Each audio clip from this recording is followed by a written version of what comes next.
अपनी ओर से कोई डिसीजन नहीं दे सकते। उनका एक ही है कि संविधान के अनुसार कोई निर्णय ले।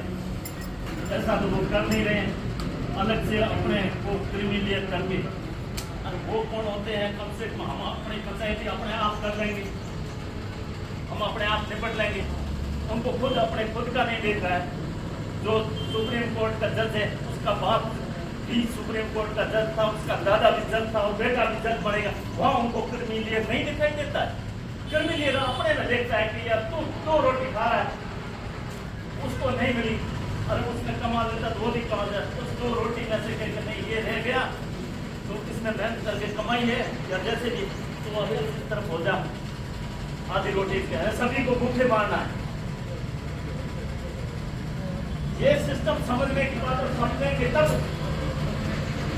दो बातें हैं। एक तो अपने पास एजुकेशन होना चाहिए और एजुकेशन में भी इतना बड़ा पढ़ने का विषय होने के लिए जो ऊपरी लेवल पर सरकार में चल नीतियों क्या है, पॉलिसियां क्या है, बाबा साहब ने जो संविधान बनाया है उस समय उनकी मंशा क्या थी, उस संविधान के अंदर ये तोड़ फोड़ करके और अपने जो ये घुसेड़ रहे हैं इसी का अपन विरोध कर रहे हैं।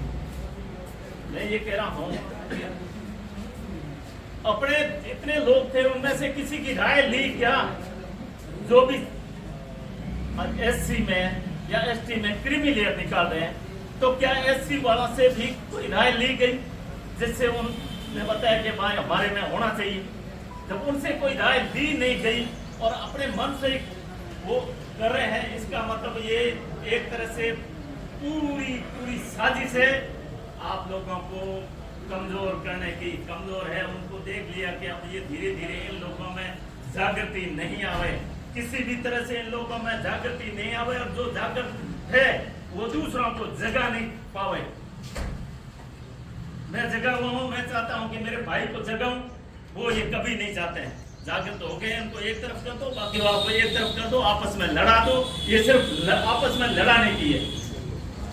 एक दूसरे से कि तेरे भाई तू दो रोटी खा रहा है, तू भूखा बैठा है।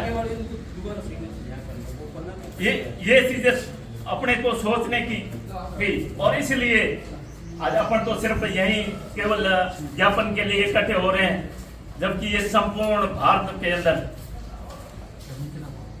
कई लोगों ने पिछला जो 2 अप्रैल का था वो भी जो डिसीजन आया था संविधान के बिल्कुल एकदम खिलाफ, तो बहुजनों को एकत्रित होकर के, बहुजनों में भी सिर्फ एससी और एसटी वाले एकत्रित होकर के अपने हक की लड़ाई लड़ना पड़ता है। अब अपने पास में ज्यादातर लोग हैं जो मजदूर है, दिहाड़ी कमाते हैं, सुबह 500 रुपए की हाजिरी करते हैं और शाम को अपना पेट पालते हैं। अब उन लोगों को धरना प्रदर्शन ये सारा करना पड़ता है, तो उनके बच्चे हम वो क्या करेंगे?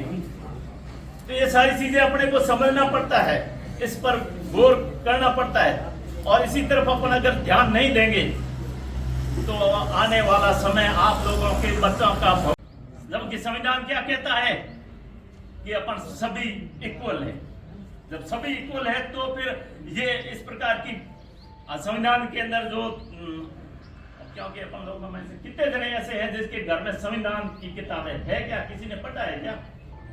शायद ही पढ़ा होगा। मुझे दुख होता है कि संविधान जैसी पवित्र किताब जिससे ये देश की व्यवस्था चल रही है उसको अपन नहीं पढ़ पा रहे। जब नहीं पढ़ते हैं तो फिर अपने को उससे संबंधित कुछ ज्ञान ही नहीं है।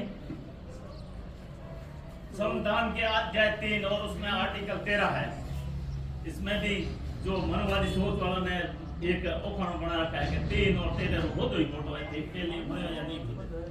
ये है क्या? संविधान का आर्टिकल 3 और अध्याय 3 और आर्टिकल 13, उसमें ये बताया गया है कि संविधान लागू होने से पूर्व में जो भी व्यवस्था भारतवर्ष में चल रही है उसको शून्य किया जाता है।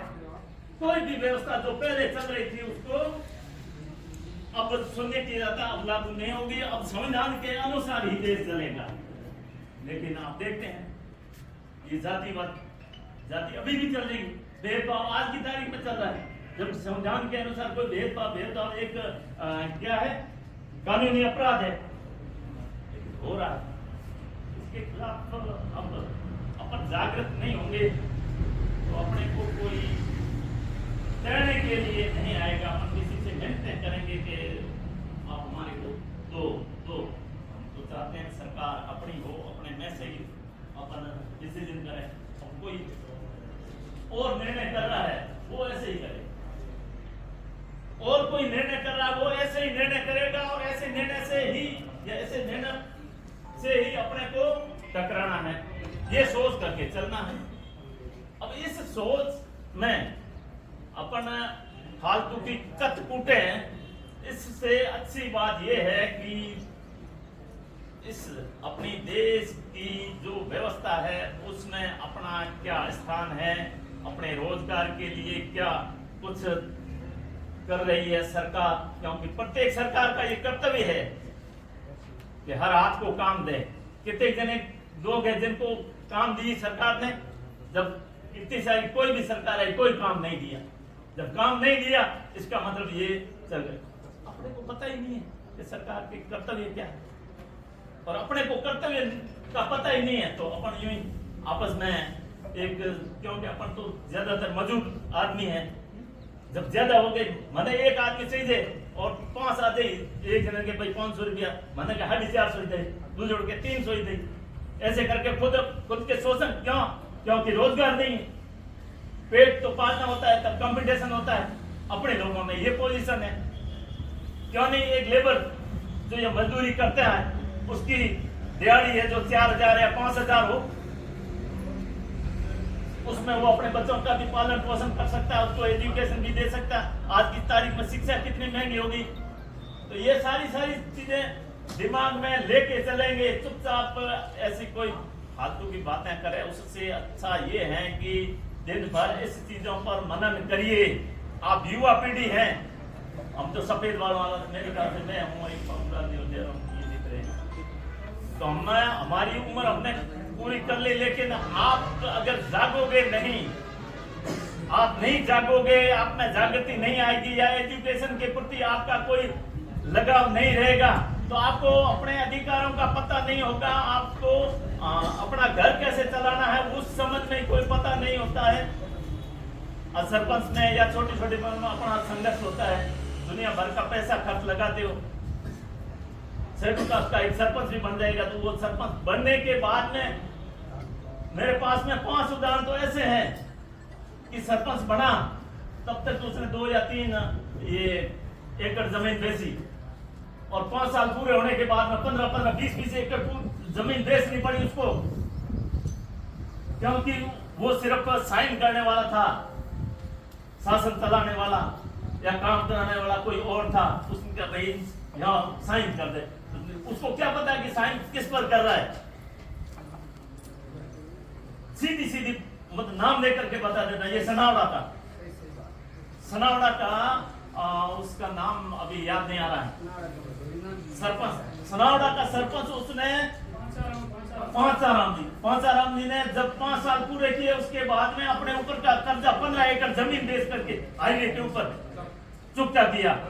चोटन में एक गोपाराम करके था, मैं भी गया उस समय, जो सरपंच की कुर्सी पर तो कोई और बैठा, वो बेचारा ठेठ वहां बैठा है, और उसको तो किस लिए बना, बिल्कुल सही है, तो पावर ही नहीं है।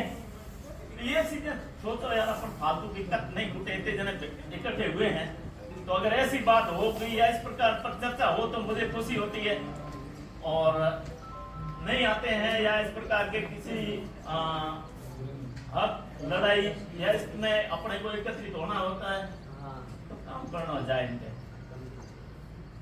ये अगर ऐसी सोच होती है तो मुझे बड़ा दुख होता है। जिस साथी के सिग्नेचर बाकी है वो कर दो, मुझे बड़ा दुख होता है। तो अपने को इस चीज में मेरा एक ही निवेदन है,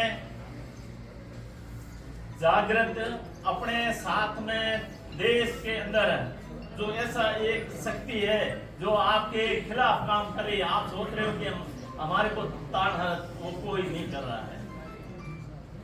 तो इससे मन में तो बहुत सारी बातें हैं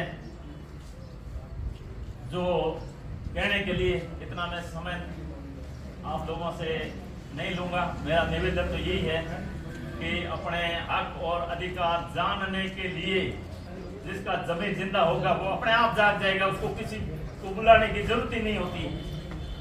और नहीं जागते हैं तब फिर ये चल ही रहा। ठीक सर, धन्यवाद। धन्यवाद सर।